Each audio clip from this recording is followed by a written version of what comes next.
Setan percaya bahwa Yesus adalah anak Allah, Mesias, anak Allah yang hidup.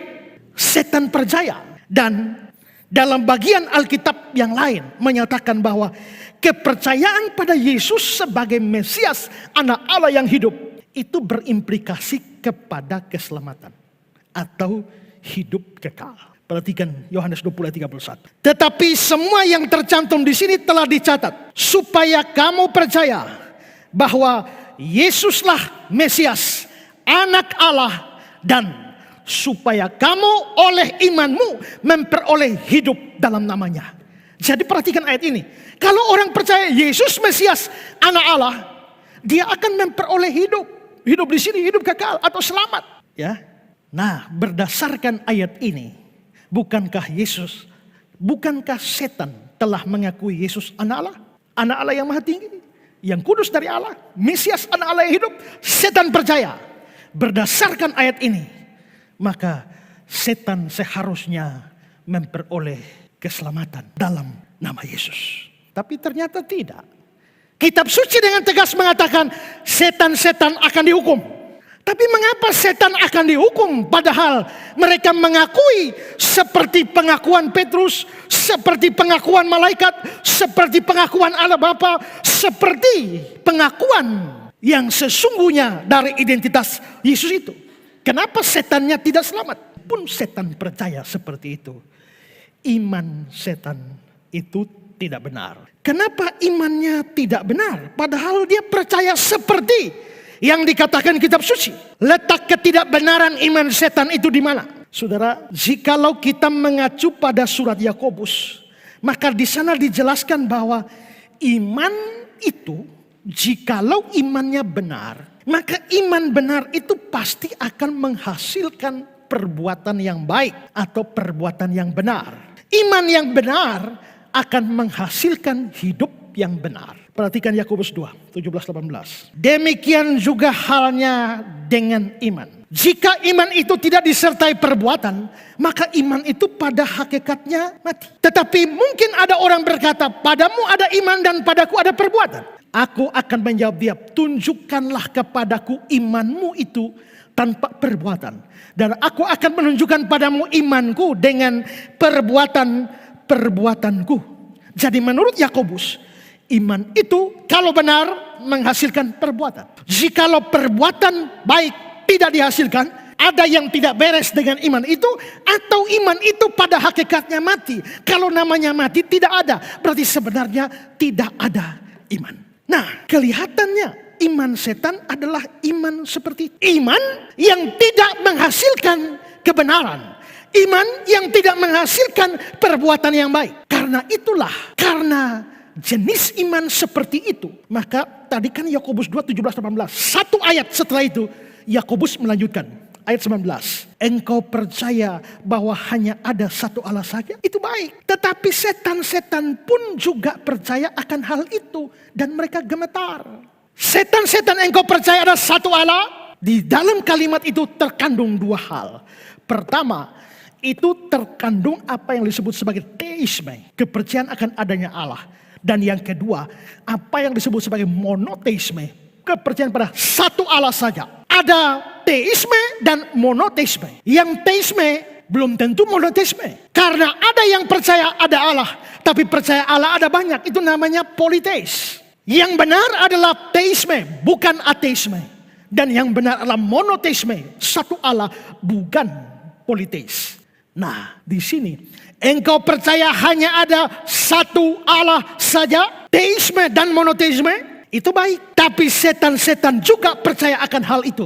Setan itu teisme dan setan itu monoteis. Tapi saudara, mengapa sampai Yakobus di ayat 17-18 bicara iman tanpa perbuatan mati? Iman itu harus dilihat dari perbuatan. Tapi satu ayat setelah itu dia bicara soal iman setan. Yang monoteis, yang teis. Hubungannya apa? Kelihatannya Yakobus mau berkata bahwa iman yang di dalam setan itu sebenarnya iman yang bukan iman sejati. Iman yang tidak menghasilkan kebenaran. Saya kutip kata-kata Pendeta Budi Asali. Kepercayaan terhadap adanya satu Allah adalah kepercayaan yang benar. Tetapi bagi setan, kepercayaan akan adanya satu Allah itu sama sekali tidak menghasilkan hidup yang benar. Jadi jelas bahwa orang yang mengaku beriman tapi tidak membuktikan imannya dengan perbuatan baik itu tidak berbeda dengan setan. Wycliffe Bible Commentary. Keyakinan akan keesaan Allah merupakan butir menentukan di dalam pengakuan iman orang Yahudi. Yakobus mengatakan bahwa kepercayaan semacam itu baik. Sekalipun demikian, jika tidak disertai dengan perbuatan, maka pengakuan iman tersebut tidak lebih tinggi dari iman setan-setan. Setan-setan juga menganut monoteisme, tetapi kepercayaan tersebut hanya membuat mereka gemetar. Mungkin mengingat hukuman Allah yang akan menimpa mereka. Kalau begitu, kita tanya, setan beriman? Ya, tapi imannya itu tidak menghasilkan kebenaran atau perbuatan baik. Dengan kata lain, iman setan pada waktu setan berkata ada Allah benar. Pada waktu setan berkata hanya ada satu Allah benar. Pada waktu setan berkata Yesus anak Allah benar.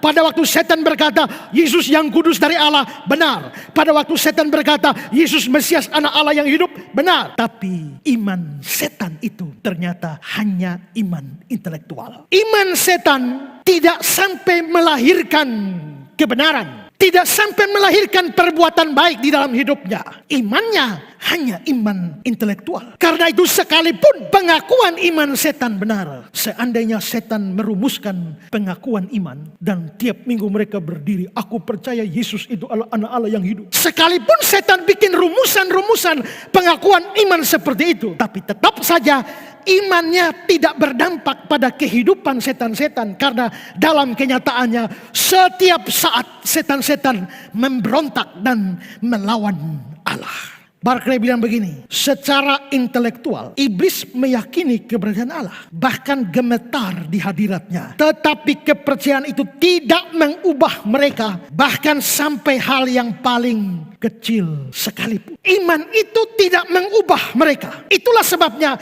sekalipun setan-setan percaya hanya ada satu Allah saja. Sekalipun setan-setan percaya Yesus adalah Mesias anak Allah yang hidup, anak Allah yang maha tinggi. Tapi mereka tetap tidak diselamatkan. Tetap binasa. Perhatikan komentar Henry. Walaupun setan-setan tahu dan percaya serta mengakui bahwa Kristus adalah anak Allah, namun mereka tetap saja roh jahat. Dan ini membuat permusuhan mereka dengan Kristus semakin bertambah jahat. Dan sebenarnya malah mendatangkan siksaan yang sempurna bagi mereka sendiri. Bagaimana tidak mereka melawan Dia yang mereka ketahui sebagai anak Allah. Mereka tahu Dia anak Allah, tapi melawan Dia. Ini penting untuk diperhatikan. Iman yang benar, pengakuan iman yang benar, kalau itu hanya sebatas iman intelektual dan tidak mengubah hidup dan perilaku kita, maka sesungguhnya iman itu tidak menyelamatkan. Itu persis seperti iman setan-setan. Jikalau iman itu tidak mempunyai pengaruh apa-apa pada kehidupan saudara. Shalom saudara-saudara yang saya kasih dalam Tuhan Yesus. Berkembangnya industri perfilman di negara kita ini itu membawa angin segar bagi banyak pihak, dan juga termasuk di dalamnya adalah institusi-institusi rohani, di mana institusi-institusi rohani ini mendapatkan kesempatan untuk memproduksi film yang pada akhirnya dapat disebarkan melalui berbagai macam platform, baik televisi, YouTube, dan OTT lainnya, ya. Nah, Pijar TV sebagai salah satu TV Kristen itu mempunyai sebuah tujuan untuk bisa menyebarkan berita Injil dan kebenaran firman Tuhan itu kepada lebih banyak orang dengan semboyannya menjadi terang bagi Indonesia. Pijar TV mempunyai kerinduan supaya lebih banyak orang mengenal Tuhan, mengenal kebenaran firman Tuhan, dan lebih-lebih itu adalah sebagai bentuk pelaksanaan amanat agung Tuhan Yesus, memberitakan Injil kepada banyak orang.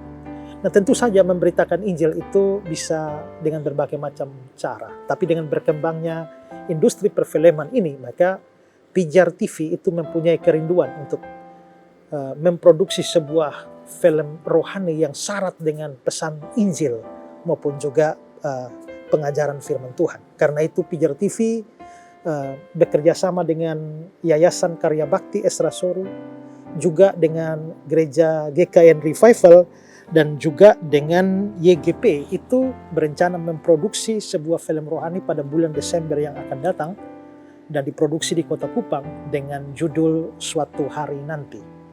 Saya sendiri akan terlibat di dalam film tersebut yang mana akan memberikan pesan-pesan rohani apa yang didapatkan dari film tersebut yang tentu saja syarat akan pemberitaan Injil dan pengajaran firman Tuhan.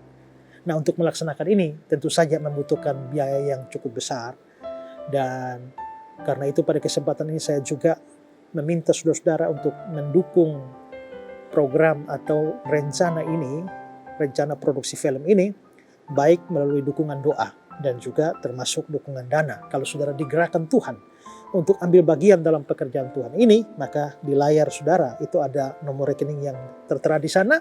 Saudara bisa mentransfernya untuk memberikan dukungan bagi produksi film Pijar TV, Yayasan Karya Bakti Esra Soru, Gereja Kristen Injil Nusantara, Revival Kupang, dan juga YGP. Dan biarlah apa yang saudara berikan itu akan membawa kemuliaan bagi nama Tuhan, dan banyak orang bisa mendengar Injil, mendengar firman Tuhan, pesan-pesan firman Tuhan melalui film tersebut suatu hari nanti. Tuhan Yesus memberkati saudara sekalian. Shalom.